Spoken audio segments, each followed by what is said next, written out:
Welcome into KSL Sports Rewind. Dusty Litster and Dane Stewart, as always, presented by Heidemann and Associates.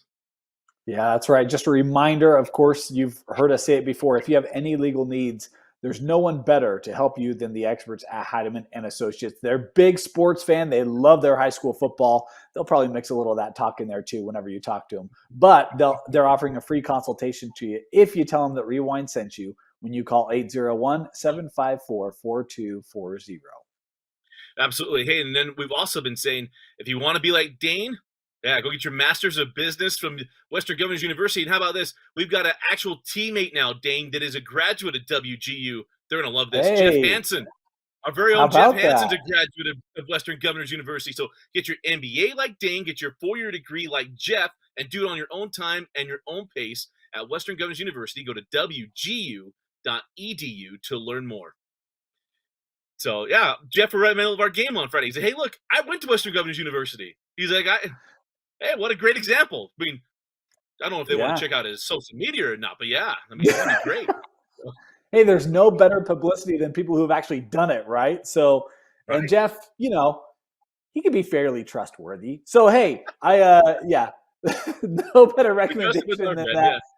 Be like Jeff and go check out WGU. Hey, and we got a big announcement. If you didn't see our social media post on Saturday morning, oh, man, here we are. We're going to get you ready. We're going to talk about quarterfinals. We'll kind of get you prepped just to let you know what the setup is for the semifinals and championships games this weekend at 4A, 3A, 2A, 1A, and 8-man. But, man, we've been teasing it. But here we go. It's a game day type desk. Me, Dusty Lister, Dane Stewart, Jeff Hansen, and Brian Brown. The biggest desk in all of football right here on KSL Sports Rewind. Getting you ready pregame, halftime, and postgame shows for 5A and 6A semifinals and championships. And don't worry, 4A, 3A, 2A, 1A, we will preview your games as well. And, Dane, we are so jacked to be able to announce that this is going to happen. Look, this concept has been years in the making, and it's just about getting the chessboard set up right and getting everything worked out. This is going to be unreal. You're going to want to tune in. KSLSports.com. Thursday, Friday, we'll have pregame, halftime, postgame reports come to you live from the field. Dusty talked about the panel. I mean, Dusty, it's maybe the 4 biggest heads sitting around a desk at the same time. This is going to be fantastic. Cannot wait to get all the news and stories and obviously previews. There's going to be nowhere else you'll want to be than right here on KSLSports.com for semis and championships. Yep, so come join us. We'll be at 10 o'clock on Thursday and Friday, get you all set. So here's what I'll say for the rural fans, because sometimes if, like, hey, you guys don't talk about us, you know you're going to get previewed on both days, right? This is kind of one of those things. We're going to fill that time, and we have plenty to talk about, but we'll make sure. We want to hit that stuff and get everything taken care of. We're so excited. So before we move forward, we got to look back, because that's what we do here on Rewind. And, man, Dane, first of all, let's start. I normally go like, hey, brackets, let's start in 6A, but your game of the week, Lone Peak and Bingham.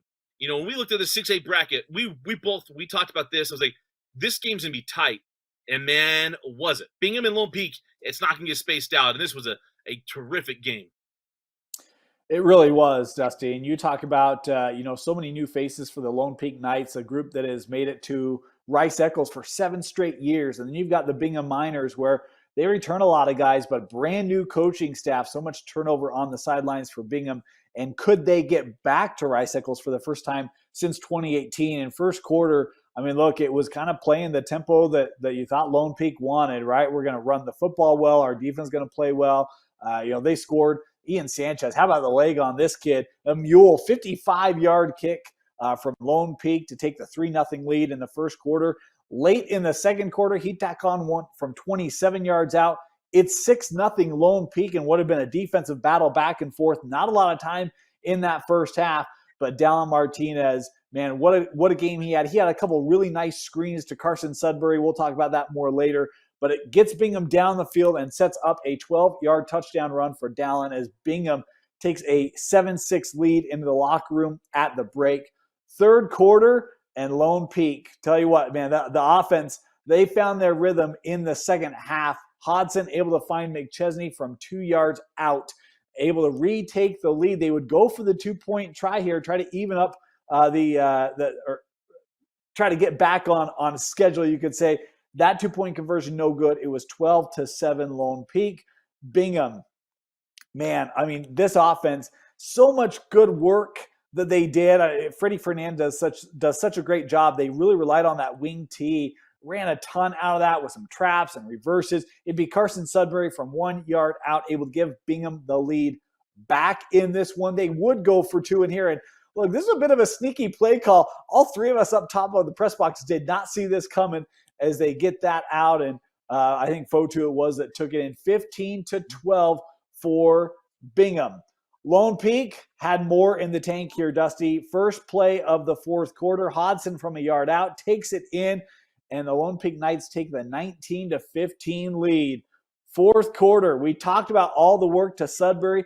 How about showing the screens and then Dallin Martinez with the legs and then showing the screen again and then finding Fotu there on the wheel. 13-yard touchdown pass. Bingham retakes the lead here by 3. Lone Peak with the football. And, oh, man, Dusty, this is a huge decision point. Fourth down, inside, deep in your own territory. They go for it, and they don't get it. Bingham is set up on the plus side. They can really run this clock out. They've got 4th and 1. They decide we're going to kick the field goal. They got 4th and 1 here. They're going to go for it, and the penalty backs them up. They would actually have another penalty. Be 4th and 11. The Miners would have to settle here for the 38-yard field goal for Frankham. His best kick of the night puts them up by 6. Lone Peak would get the ball, just a couple minutes left, and they've got to march the distance here. How about a 4th and 9? And right down the middle of the field, man, a huge grab, and Lone Peak all of a sudden in business. Hodson, just a play or two later, able to get a little bit closer, but boy, that Bingham defense really started to flex its muscle here late. It would come down to this 4th and 5 for Lone Peak.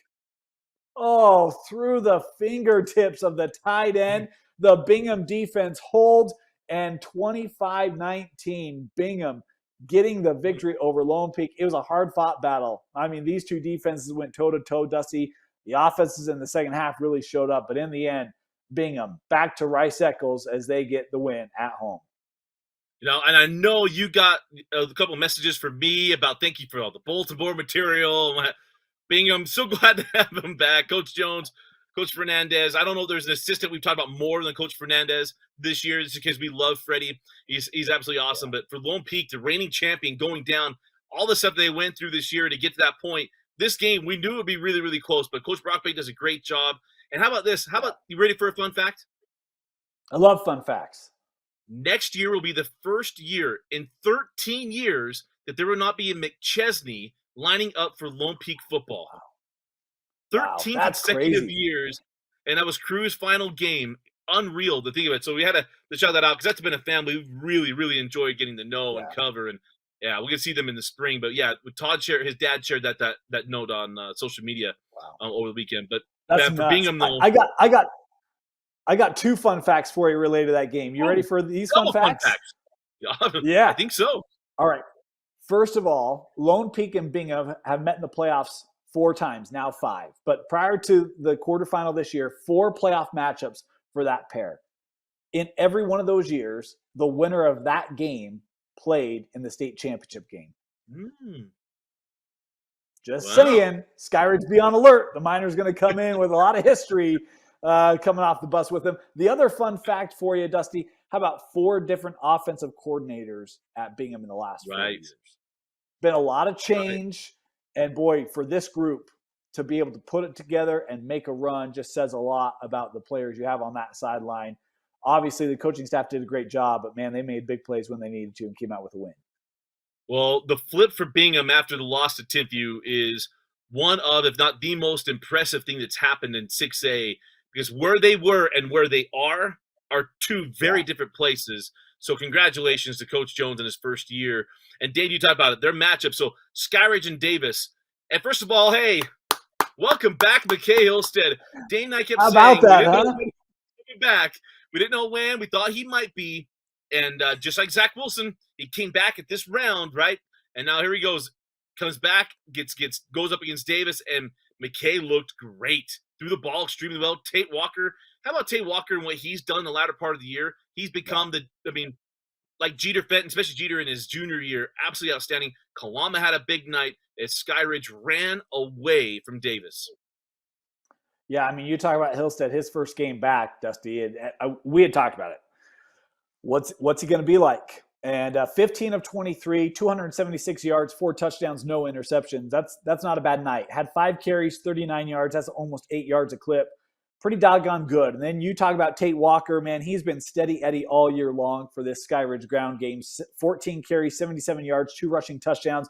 And boy, Kalama looks like Kalama again. That's no knock, right? But man, like all of a sudden you're stretching the field, 4 receptions, 107 yards, 3 receiving touchdowns. Only 1 catch of his did not go to the end zone for La'a Kalama. Skyridge looking really strong. And look, I mean, Jackson Stevens, you want to talk about a guy whose season came back around, right? Early injury, didn't look himself as he got healthy. 32 of 43 against one of the best defenses we've seen in this state in the last handful of years. 299 yards with 2 touchdowns and an interception. Stevens had a phenomenal year. Obviously, a great career at Davis, but tough way to go out.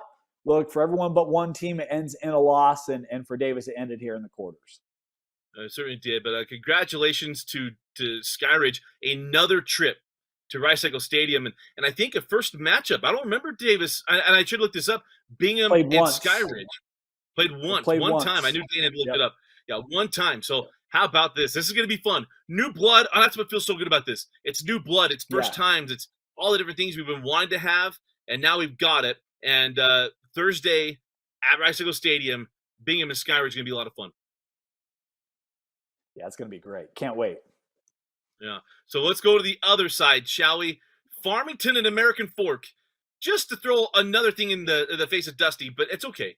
We'll live with that. Freddie Fernandez and one of his former stars and former 2-time Mr. Football, that is Dan Coates, a former Cougar, former Cincinnati Bengal. His Farmington Phoenix, we thought they'd get there last year. Well, they got it done this year. They go into AF, Dane, and this defense was spectacular, only surrendering 3 points to American Fork, and those 3 came in the fourth quarter as it was a quiet game but a loud statement for the Farmington Phoenix. Yeah, the item that was maybe most surprising to me, I mean, we had talked about how good this AF defense had been. It's one of the best scoring defenses that program has had in almost 20 years. But, man, Farmington came in. And, Dusty, what has been the piece? We've been like, man, I just don't know if they have it because the injury. It's been the ground game, right?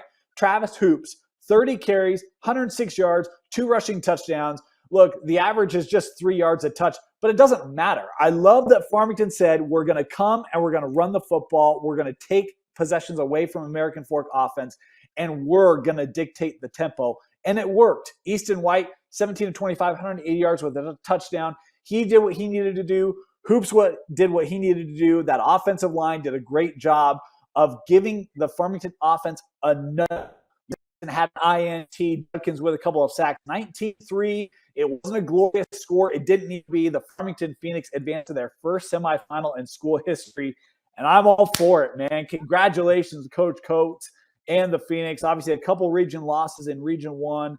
Doesn't matter. Hey, look, they found a way to get to Rice Eccles, and, man, congratulations on a huge win, a win that a lot of people did not see coming. Dane did because he went 4 for 4 in his bracketology. But other than that, not a lot of people saw it coming. Farmington, congratulations. You know, not every year do you finally flip the switch in the state tournament, but Dane did. Dane got it done. He took care of business. I caught some momentum heading into the state tournament. Felt really good, and that's okay. You know, and I mean it when I said it. When we were going through our picks, I was like, oh, wait, I did pick all Region 4. I wasn't trying to. I kind of got lost where I was with the setup here being at home. That's okay. But congratulations to Farmington. They get their first one. And who do they get? They get Corner Canyon. Corner Canyon and West. And, you know, Dane and I, we talked about this, that, hey, the athleticism of West maybe could be a difference in this game. And I talked to a lot of people from Corner Canyon after it. They said, look, that defense from West was legit. I mean, they got after Isaac Wilson. It just didn't matter. This Corner Canyon team, we talk about teams getting better. What we say, what Corner Canyon would need, they needed a guy that they could give the ball to take pressure away from Isaac Wilson. And, man, Drew Patterson, congratulations, man. This is a kid that transferred, did what he needed, what he wanted to do. Family moved to Draper. and he had to change positions. He's playing 2 positions for Corner Canyon, scores 4 touchdowns, the one being a 27-yard catch from Isaac Wilson. But Drew Patterson, I mean, this young man has been outstanding as a Corner Canyon Charger. Yeah, and maybe let me. I might take a different approach on this one. First of all, I echo everything you just said. But I mentioned I saw Corner Canyon early in the year, and it was like, man, this they've got some work to do in the trenches. They go and they deal with West, who I would say is one of the best O-line, D-line groups in 6A. And Drew Patterson runs for 3 rushing touchdowns. And look, I mean, you can go look at the stats, and I think he ran for like 30 or 40 yards. It wasn't a ton. This is a pass-built offense. But he had 3 rushing touchdowns against that defensive front. Isaac Wilson had the 2 passing touchdowns. They jumped out on West. They got an early lead. There was just not enough there for the Panthers to come back to get. But this defense flew around too for the Corner Canyon Chargers. Tank Mitchell had 3 sacks. Britton had a couple. I think Borg had an interception. That Corner Canyon defense has grown so much over the course of the year. Corner Canyon's playing their best ball of the year. We said that late, right? Week 9, week 10. This has been the best that they've looked all year long. They've continued with that trajectory, and they just made certain that West was not going to hang around in this one. They really stomped on them early, held on with sufficient distance over the course of the remainder of the contest. It wasn't a Lehi, hey, we're up 24-0, and they kind of come back. It was, no, we're taking care of business. It's a statement game for Corner Canyon against a team that I think we both said West was probably the nearest of some of those top Region 4 teams, and they go 35-7 on it. So, I mean, Corner Canyon just doing what the Chargers do. Yeah, and we thought about the teams that could punch the ticket. We thought West could be one of them. But look, been a great year for Coach Junior Solo V, and another big step for this program. They're going to graduate some talent, but we know some other talent's going to be coming up and will be there. Sui comes back, but really a good year for West. But for Corner Canyon, you ready for a fun fact? I love fun facts. Eric Kerr has been in the semifinals 10 of the last 13 years, including 6 straight at Corner Canyon. Yeah, it's unreal. That's pretty stinking good. I mean, that's awesome. Video game type performance, Dusty. That just doesn't happen in real life, right? Right. When you run the dynasty mode on NCAA 14, I mean, that's what happens, right? That's how you get it done. And just unreal. And the crazy thing is, he did that without ever having to restart or turn it off late in a game, right? I mean, not that any of us have ever done that. Ever. Like, man, that was a glitch. How about living with that? But the 6A semifinals are set. Corner Canyon and Farmington, who know each other, they played every, I think, 3 years in a row until this year, something like that.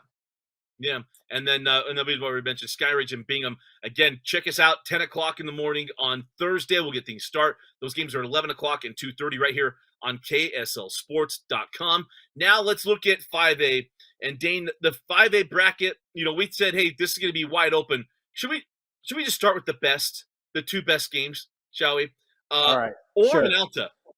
First of all, Coach Teo, the flip. I mean, that's really what this was. This was the Turn the Page Bowl, and Alta and Orem, the way both these two team seasons started, and it took everything that Orem and Alta could have to come out of this one, and it was late heroics. Akana with a 32-yard field goal after everything gone on in this game. So Pong had catches.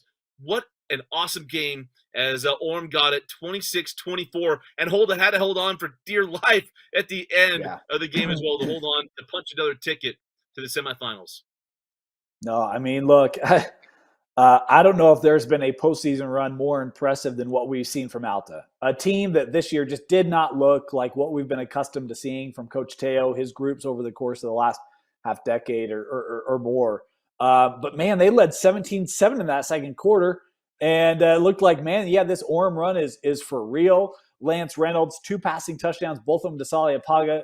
You talked about the field goal, the game winner. Alta was up in this game with just over a minute to go before that Akana game winner. Man, a heck of an effort. McKay, 2 passing touchdowns for the Alta quarterback. And you talk about all the injuries and everything they've had to fight through this year. I mean, to get to the quarters and have that kind of a battle. Man, that's a heck of a job by everyone in that locker room, coaching staff, players, to put together that run and to be that close. But Orem, this has been what we've come to know, Dusty, right? Is it's like, yeah, they get the 11, they get the 12 seed, and you know they're going to find a path to a semifinal. And as tough as it was, they've done it once again, and they'll have a familiar matchup in that semi.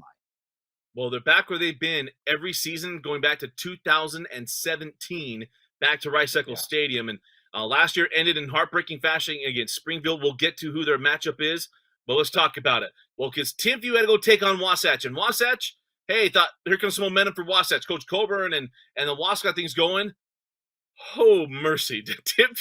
Was Timpview ready for this one? The T-Birds staying in a big way, 63-21. And, it was 7-7. Tavion Edwards with a 65-yard catch. And then it was just, you go look at the box score. It is an orange rush of everyone that you could think of from Timpview. They got things going offensively to move back to the semifinals. Just unreal, Dusty. I mean, you think about Friday. I was out on Friday, obviously doing a game. It wasn't bad weather-wise, but the moment that sun went down, boy, the freeze hit the Wasps hard. And you talk about Kasuga, the night he had 17 of 22, 356 yards, 4 passing touchdowns, and all the way, by the way, to 4 different receivers. Q Via, who transferred to Timpview to play quarterback, mind you, 6 receptions, 139 receiving yards with a receiving touchdown. And Micah Beckstead only ran for 109 yards. And I say only because he didn't truck anyone for 200 plus, right? I mean, it was 7-7 and it was 56-7 at the half. One of the things that's been so fun when we've done our rankings is who is the number 1 team in the state this year? And you could really make the case of 5 really good teams at any point of the year to be number 1. My opinion, the team playing the best football right now is Timpview, irregardless of classification. I saw them against East, and I'm telling you, if they play that way and they play like they did against Wasatch, it is going to be hard to beat. Now, or we've said that in years past, Orem's been one of those teams that has been able to slow them up. We'll see if that maintains. But, man, the tempo and the physicality that Timpview is playing with right now, the mindset, the execution, it's some of the best football I've seen from Timpview in years. Well, absolutely. I mean, they've been playing great football. Coach Stokes calling great offense. Great job, Donnie Otawaya, by the way. Congratulations to him. This is the best Timpview has looked going into the state tournament in since the Louis Wong era. Let's be honest. Louis Wong, I had to get back. Kerry Whittingham, Louis Wong, right? That transition there, because those teams were always geared up and ready to go. But you think since they lost to Johnny Lang, Jalen Warren, and East at the end of the Whittingham era, they had go through all this stuff. This is the best it's looked going into the state tournament, or probably into the semifinals, and we'll have a great preview. But Timpview and Orem, bring it. Let's do it, man. Yep. We could probably pull off a few people that know a little bit about this rivalry to come in and jump in on this thing. But congratulations, both teams punching their tickets. Now let's take a look at the other side of 5A. Jeff Hansen and I were there for it. Stansbury brings in Olympus. And maybe the hottest team in the 5A bracket. You think of Olympus going and getting that game against Brighton. They were upset. Dane, Olympus entered the state tournament below 500. They leave the state tournament above 500. I mean, that's what's so impressive with what Olympus did. But, man, did they run into something else. Hamilton had to catch early. Luke Bryant, he made the speakers go boom, boom just once. And it was like, oh, here we go, 7-7. Nay. Harris got going, Hamilton got, but it was Trent Jones in the third quarter. He had 2 touchdown receptions and an interception in the third quarter for Stansbury, and this was all Stallions. The remarkable thing about Stansbury and Dusty, I know you saw them in the semi last year. You saw them obviously last week. I remember going to that Tooele game last year, and the thing that I just came away with was this is a team that can find another gear. And they do. It's incredible to watch. You talk about the night. How about 3 different rushers for Stansbury, all of whom ran for over 70 yards each. Right. And by the way, they threw for almost 200 with 3 touchdowns through the air. And Dylan Hamilton didn't even find the end zone very often. I mean, it's one of those where it's like every week it feels like you talk about 4 or 5 guys who had unreal games and you miss a highlight guy because that was not the night that he went off because of defenses or other guys stepping up. But it's just like they have so much talent on that roster. It's unreal. First 12-win season in school history for the Stansbury Stallions, now secure. They'll put on that undefeated record on the line when they head to the semifinal. But this was all Stansbury. Ezra Harris threw the ball well, ran the ball well. Halu's on the field. He's back. Wilson, they're still incorporating him in the ground game. You talk about Jones. It is just a beast in the Stallions. Well, and it just keeps coming, right? And what we love about Stansbury, especially me being the offensive guy that I love to be, when in doubt, go faster. And man, does it look good when it gets rolling. So who do they get? Well, it's a rematch of last year's semifinal that almost did not happen. First of all, Box Elder, they listen. They went white tops, purple bottoms again. And I loved it. They scored their first touchdown of the game. Sumco scores, go for two. Cole Mortensen, Cole Powers, Box Elder. And from there, Box Elder sent a message. This is the purple battle, and we aren't going anywhere. They didn't back up an inch in this game against Lehi. Had the lead late, Dane, and then typical Lehi fashion, they got things going, got a defensive stop or interception, and man, Lehi, the reigning champs, just barely escaped with a fourth quarter comeback, 28-21, to go back to the semis. Yeah, just a very odd night if you're a fan of Lehi. And we'll get to Box Elder here in a moment, but they trailed at half, Dusty. They had to score the final 14 points of this game, including the game winner inside of a minute to go. How about they score 28 points, 3 rushing touchdowns from Carson Gonzalez, which love Gonzalez. But for me, like Jackson Brousseau, we're so accustomed to saying 3, 4, 5 passing touchdowns for Jackson. It was a tough night for Jackson. Had some uncustomary interceptions. Box Elder made things very, very difficult. Let's talk about Box Elder. Dax Sumco. Man, what a night. What a way to close out your year. 23 carries, 121 yards with a rushing touchdown. I had someone who was at the game tell me that was Dax. Speaking of Dax, that was one of the most impressive performances they've ever seen. This is an individual who rounds football on Friday night. Okay. Right. They watch more football than you and I do. And they said that's one of the most impressive performances they've seen. Just the grittiness and the physicality and the go again and go again and go again.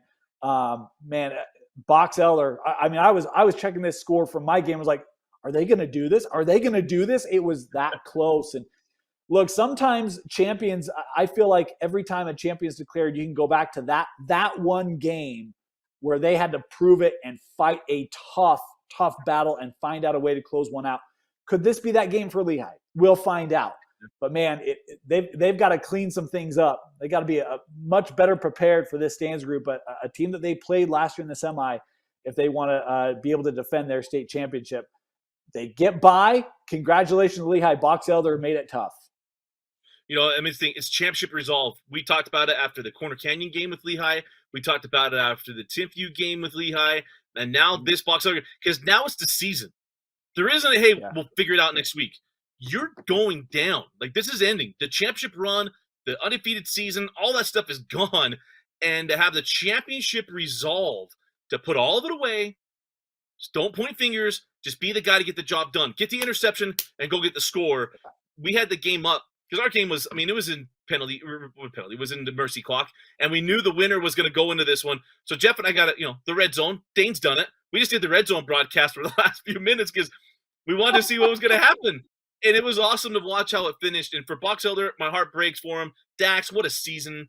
Coach Gunner, Robbie Gunner been outstanding. He's right now in the names of when we go, hey, 5A Coach of the Year.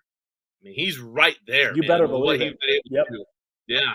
And just seeing it's like, oh, man, it's so close. Such a great run for Box Elder. But for Lehi, you learn about your team. How do they respond to adversity? And every time they've had to, in the 3 games that they had to do it, man, they pulled themselves together, down multiple scores in the second half, and boom, come right back. That's what's impressive to me about Lehi. You don't have to win by 30. You only need to win by 1 and survive in advance. And congratulations to Lehi on what was, really one of the games of the night, and both of them in 5A. Yeah. So Lehi and Stansbury rematch from last year. We got Orem and Timpview rematch because it's region. Go check out our other video. We'll go through 4A, 3A, 2A, 1A in this type of detail as well. But Dane, just your overall thoughts on what we saw in the quarterfinals from 5A and 6A. Look, we've said all year long, Dusty, that this year has not felt like there's a far and away favorite in any of these classifications. And I think the playoffs have proved that out. You got 3 different regions represented in 6A, which will be fantastic. You've got some rematches from last year. Crazy, right? I mean, Dusty, he's not going to know who to talk about. He'll talk a lot about Quarter and Skyridge and the other teams. So, I can't wait to shock the state with how much knowledge I've got about other regions. I really can't. I'm so excited. But then, I mean, you look at 5A, I mean, just the closeness of some of these battles, right? An Alta team that no one had a lot of expectations of that makes Orem really sweat. A Box Elder team that, you know, has an opportunity late in that game. You talk about classifications that, yeah, there might have been a 1 seed or a 2 seed, and teams that, you know, a lot of people feel like, oh, it's theirs. I'm telling you, these are going to be great semis. I don't know that we're going to see a lot of blowouts up at Rice Eccles. That's my feel. We'll see whether that plays out or not. But I think we've got competitive games coming up in 5A, 6A, and I can't wait. Absolutely. And again, you want to see the full preview we're going to have, join us Thursday and Friday at Rice Eccles Stadium right here on KSLSports.com starting at 10 a.m. Myself, Dusty Lister, Dane Stewart, going to be joined by Jeff Hansen, Brian Brown. If you've never listened to Jeff and the sarcasm of Jeff, it's money. And then you got Brian and the eternal optimist of Brian. Trust me, you do not want to miss the antics that we're going to have. This is going to be so much fun. Dane's been saying, hey, let's do this. I was like, let's figure it out. We'll figure it out. Folks, just like we promised the Red Zone to be that good, we promised the other stuff we're going to bring was going to be this good. This will live up to the billing. I absolutely promise you that. So super stoked. Come join us on Thursday and Friday from Rice Eccles Stadium, 10 o'clock right here on KSLSports.com. For Vince Francis and Dane Stewart, I'm Dusty Litster. We'll see you from Rice Eccles Stadium. Thank you for watching KSL Sports Rewind.